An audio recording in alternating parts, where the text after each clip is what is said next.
कराची आज से 3 रोज के लिए हीट वेव की लपेट में रहेगा। अलर्ट जारी। शहर कायद का टेम्परेचर 4 से 6 डिग्री तक बढ़ सकता है।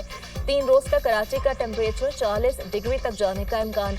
दिन के औकात में समंदरी हवाएं मुनक़ता, मौसम शदीद गर्म रहेगा। शदीद गर्मी के पेश नज़र महकमा मौसमियात का शहरियों को एहतियाती तदाबीर इख्तियार करने का मशवरा। कश्मीर, गिलगित बल्तिस्तान, बालाई केपी में आंधी और गरज चमक के साथ बारिश का इम्कान। बाज़ इलाकों में यालाबारी की पेशगोई। वफाकी वज़ीर दाखिला मोहसिन नकवी, वज़ीर मुमलिकत तलाल चौधरी का जमात इस्लामी के रहनुमा लियाकत बलोच से टेलीफोनिक राबता। इस्लामाबाद में फ़लस्तीन मार्च के हवाले से गुफ्तगू। लियाकत बलोच ने कहा, जमात इस्लामी का मार्च पुरअमन होगा। हुकूमत रुकावटें खड़ी करके पूरी दुनिया में रुस्वा ना हो। फ़लस्तीन से इजहार यकजहती के लिए कोई नो गो एरिया ना बनाया जाए।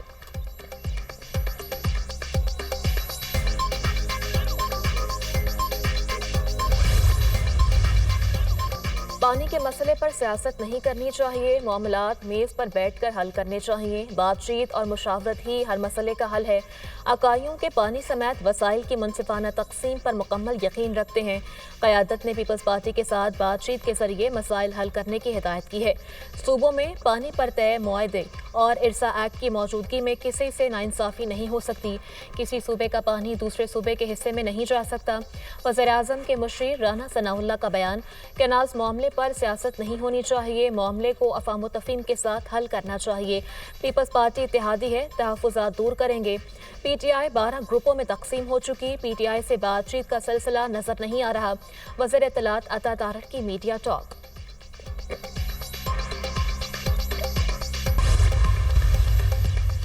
कैनाल्स मंसूबे पर पीपल्स पार्टी के तहफ़्फ़ुज़ात दूर किए जाएंगे। वफाकी हुकूमत कोई एकतरफा फैसला नहीं करेगी। कैनाल्स मंसूबा अभी एक्नेक से मंजूर नहीं हुआ। लोग साजिश कर रहे हैं। नून लीग और पीपल्स पार्टी में दरार डाली जाए। हम मिलकर लोगों की साजिश को नाकाम बनाएंगे। वज़ीर मुमलिकत मजहबी अमूर खेलदास कोहिस्तानी की मीडिया से गुफ्तगू।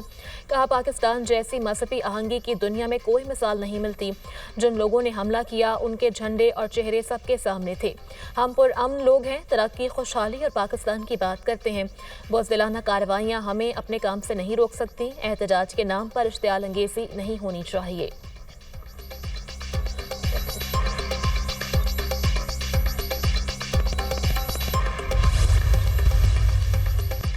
मुतनाज़ा कैनाल्स का मंसूबा। पीपल्स पार्टी का नून लीगी क़यादत के बयान का खैर मकदम। पीपल्स पार्टी हमेशा बातचीत के लिए तैयार रहती है। नवाज शरीफ और शहबाज शरीफ का बयान मसले के हल के लिए एक मस्बत ब्रेक थ्रू है। हम चाहते हैं जल्द अज जल्द बातचीत का अमल शुरू हो। बिलावल भुट्टो ने जलसे में कहा, मसले को ख़त्म करें, मिल बैठ कर आइंदा 50 साल के लिए पानी के मनसूबों की प्लानिंग करेंगे। वज़ीर इत्तलात सिंध शर्जील इनाम मेमन की दुनिया न्यूज़ से खुसूसी गुफ्तगू।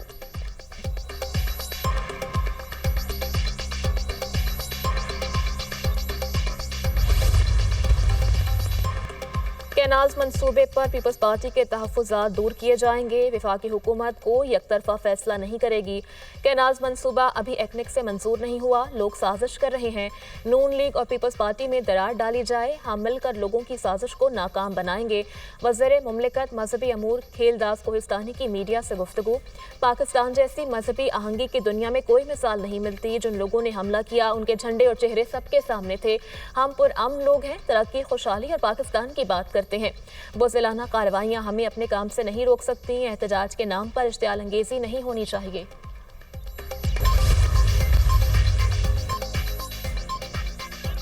स्पीकर केपी असेंबली के खिलाफ मुबैना करप्शन की तहकीकात। एहतसाब कमेटी की रिपोर्ट सामने आ गई। तहकीकाती रिपोर्ट में स्पीकर बाबर सलीम सवाती को क्लीन चिट मिल गई। तमाम इल्जामात से बरी कर दिया गया। रिपोर्ट के मुताबिक असेंबली सेक्रेटेरिएट में तमाम तकर्रुरियाँ और तरक्कियाँ डीपीसी की सिफारिशात पर हुई। आज़म सवाती ने स्पीकर केपी असेंबली पर करप्शन और गैर कानूनी भर्तियों का इल्जाम लगाया था। बिलावल भुट्टो जरदारी का हैदराबाद के मुतअद्दिद देहात का दौरा। सिंध पीपल्स हाउसिंग के तहत बनने वाले सैलाब मुतासर अफराद के घरों में गए। पीपी चेयरमैन ने सैलाब मुतासर अफराद को घरों के मालिकाना हुकूक की असनाद दी। गाँव झंडू खोसों में सैलाब से 209 घर मुतासर हुए। 135 से ज़ायद घर तामीर हो चुके हैं। हमने ख़वातीन को इन घरों का मालिक बनाया है ताकि एक पूरी नस्ल तरक्की कर सके। پانی کی کمی سمیت دیگر مسائل ترجیحی بنیادوں پر حل کیے جائیں گے۔ چیئرمین بلاول بھٹو زرداری کی منتخب نمائندوں کو ہدایات۔ پی پی چیئرمین نے گاؤں گل حسن میں سیلاب متاثرہ خاندان کے نابینا بچوں سے بھی ملاقات کی۔ بلاول بھٹو نے ہمت آباد میں اسکول اور ڈسپنسری کا بھی معائنہ کیا۔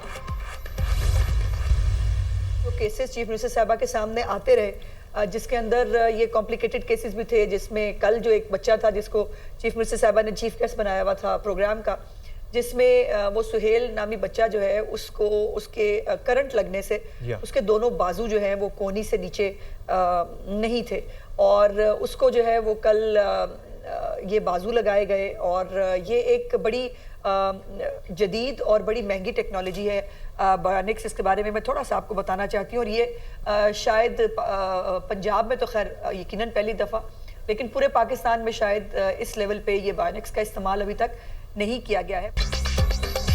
بایونک مصنوعی اعضاء کا پروگرام وزیر اعلیٰ پنجاب کا ایک بڑا اقدام ہے۔ جدید ٹیکنالوجی کا پاکستان میں پہلی بار استعمال کیا گیا ہے۔ بایونکس صرف امریکہ، جرمنی، برطانیہ، جاپان اور آسٹریلیا میں ہو رہی ہے۔ پنجاب میں 1 ارب روپے کی لاگت سے بایونکس پروگرام شروع کیا گیا ہے، جو بالکل فری ہے۔ جو بھی خرچہ آئے گا وزیر اعلیٰ پنجاب برداشت کریں گی۔ Electric wheelchairs, manual wheelchairs اور کموڈز بھی دیے جائیں گے۔ پنجاب کے علاوہ دیگر صوبوں سے بھی عوام علاج کرانا چاہتے ہیں تو دروازے ہر ایک کے لیے کھلے ہیں۔ وزیر اطلاعات پنجاب عظمہ بخاری کی پروگرام ٹونائٹ ود سمر عباس میں گفتگو۔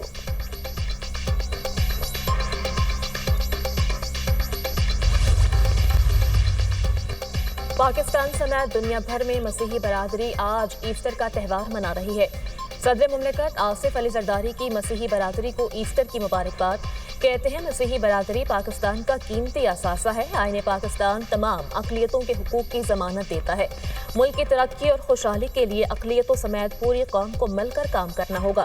وزیر اعظم کی ایسٹر کے موقع پر مسیحی برادری کو مبارکباد۔ کہا مسیحی برادری کی محنت، دیانت اور خدمات ہمارے لیے قابل فخر سرمایہ ہے۔ یہ موقع ہمیں ایثار، درگزر اور امن جیسی آفاقی اقدار پر عمل پیرا ہونے کی ترغیب دیتا ہے۔ وزیر داخلہ محسن نقوی نے کہا مسیحی برادری نے نہ صرف تحریک پاکستان میں اپنا حصہ ڈالا بلکہ ملک کی تعمیر و ترقی میں بھی اپنا بھرپور کردار ادا کر رہی ہے۔ وطن عزیز سے مسیحی برادری کی محبت شک و شبہ سے بالا تر ہے۔ وزیر اعلیٰ پنجاب مریم نواز نے مسیحی برادری کو ایسٹر کی مبارکباد دیتے ہوئے کہا ایسٹر کا تہوار خوشی اور امید کا استعارہ ہے۔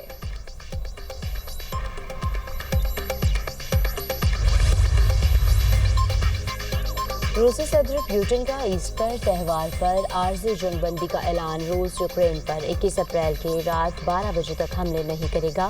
عارضی جنگ بندی انسانی بنیادوں پر کی تاکہ لوگ ایسٹر کی خوشیاں منا سکے۔ صدر پیوٹن کا کہنا ہے کہ روس نے کبھی مذاکرات سے انکار نہیں کیا، ہمیشہ مثبت جواب دیا۔ یوکرین تنازع کے خاتمے کے لیے امریکہ اور چین کی خواہشات کا احترام کرتے ہیں۔ یوکرین نے معاہدے کی 100 بار خلاف ورزی کی۔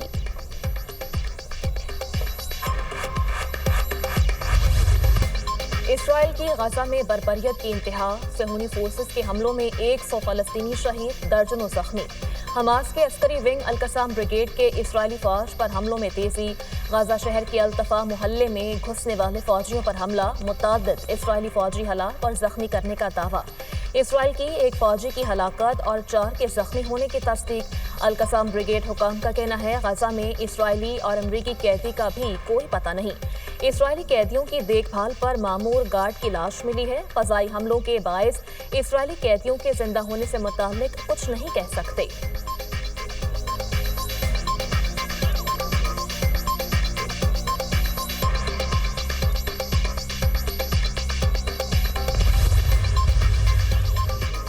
اسرائیلی وزیر اعظم نیتن کی ہٹ دھرمی برقرار۔ ٹی وی پر خطاب میں کہا کہ حماس کے مطالبات کے سامنے جھک گئے تو غزہ میں دوبارہ جنگ نہیں کر سکیں گے۔ حماس تو جنگ کے خاتمے اور اپنی حکومت کو برقرار رکھنے کا مطالبہ کر رہی ہے۔ حماس اسرائیل کے مکمل انخلاء اور غزہ کی تعمیر نو کا بھی مطالبہ کرتی ہے۔ تعمیر نو کی وجہ سے اتنی بڑی امدادی رقم آئے گی کہ وہ دوبارہ مسلح ہو پائیں گے۔